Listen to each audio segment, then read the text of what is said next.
Hey, what's up guys? It's 2F0T. And together we're going to take a look at this Palisade and see if it's worth over 70 grand.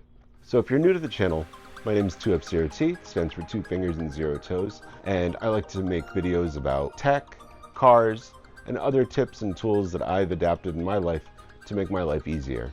If that's something that you're interested in, definitely hit that subscribe button. Now without further ado, let's take a look at this Palisade. It's got some really nice sharp corners. It's got headlights that flow straight down. They call it a waterfall design. And we've got blinkers that blend right into this grille. And look at this grille. This is a mean, big, bold grille. This is a very nice looking vehicle. Coming around onto the other side, it just exudes luxury. Look at these rims, side skirts, chrome door handles. You almost can't even tell that it's a wheelchair accessible vehicle, and even not so much when you come into the back. You do see that they did a little bit of cutout right at the bumper for the ramp, and it just blends right in. They did a really nice job with this conversion.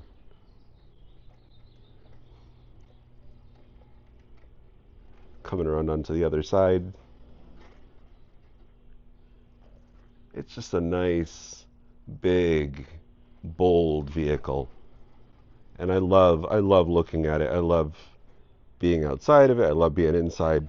So let's go take a look inside. Starting with the driver's side door, we've got some nice soft touch plastics with some piano black trim, which actually goes all the way across the dash and across the passenger seat. Some nice leather with some premium stitching. We've got auto up and down and all the buttons. Unfortunately, no power mirror, but it is auto dimming. We've got memory seats. We've got a nice digital gauge cluster there. And then, I don't know if you can see, but there is a heads-up display. It's a little hard to see during the day and when we're not moving. We've got a big infotainment screen here with, unfortunately, wired Apple CarPlay and Android Auto, but it's got navigation built in. The vehicle itself has Highway Driving Assist 2.0, which I will detail in a future video as well. We've got all of our buttons here for map, navigation, media. We've got a small little touchscreen here to control the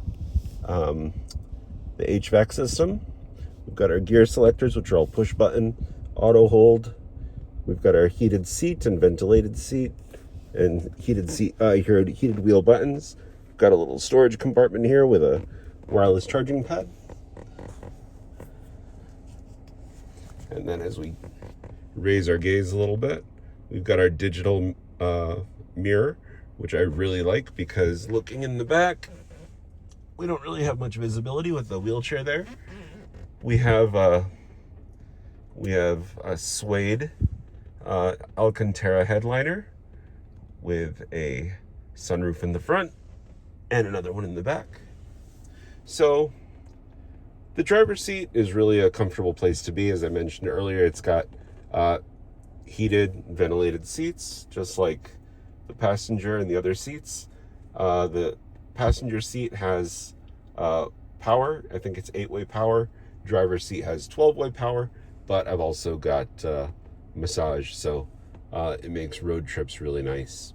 I'm going to go into the infotainment screen and other interior features in a later video, but I just wanted to give you a quick overview of what the inside of the cabin looks like, and it's really comfortable. Moving into the back, we've got the same bucket style captain's chairs,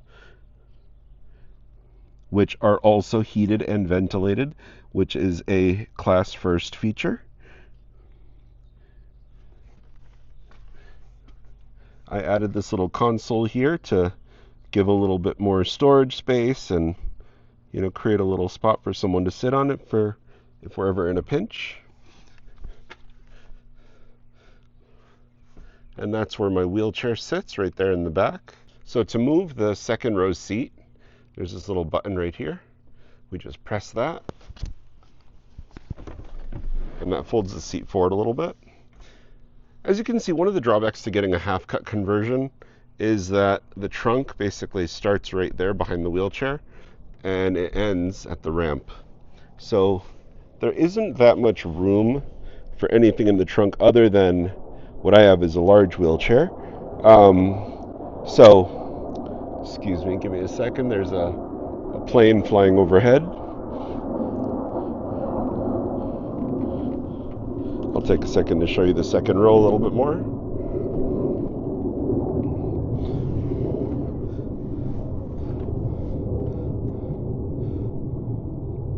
So cargo space is kind of at a minimum, but you know, that's a sacrifice that I do need to make in order to be able to transport my wheelchair and to also have a comfortable rear entry SUV. So to open the ramp from the key, you got to do two things. First, you got to open the trunk itself from the stock Hyundai key fob. And then Freedom Motors actually opted for a separate key fob for the ramp. And the ramp opens just like that.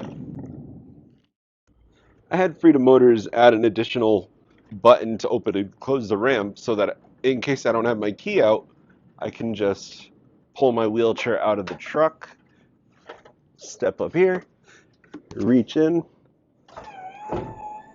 push the button and close the ramp. And then because the Palisade has an adjustable lift gate, I lowered it so I can easily reach it. And then I can just come right up in here and close the trunk. And then hop in my chair, and off I go. So that, my friends, is a quick overview of the 2023 Hyundai Palisade Calligraphy with a rear entry power wheelchair ramp by Freedom Motors. Now, is it worth 70 grand or about 30 grand over the standard Palisade Calligraphy? And that's really up to you. Um, you know, it does take a lot to do the wheelchair conversion. They have to gut the entire vehicle.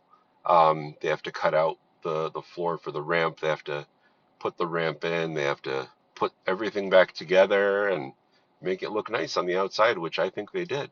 So to me, it's invaluable. And it really gives me another option for getting myself around the world and not having to be in a minivan. I've had several versions of wheelchair accessible vehicles, from a manual rear entry minivan.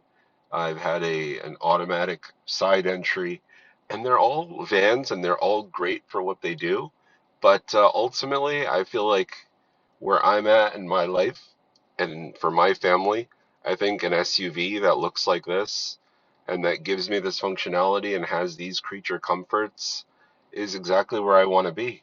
And I have really enjoyed the time that I've had with it so far, and I plan to really put it through its paces. I want to try out the Highway Driver Adaptive System 2.0, and compare it to what I had in the Odyssey as well as what my wife has in her Santa Fe. I want to go through this expansive infotainment system that I've really only scratched the surface of. So if that's stuff that you want to see, definitely hit that subscribe button and like and share, and let's spread the word about, you know, the availability of different types of wheelchair accessible vehicles, and show that, you know, with the right technology, you really can do anything you set your mind to. So I thank you guys for watching, and I'll catch you on the next one.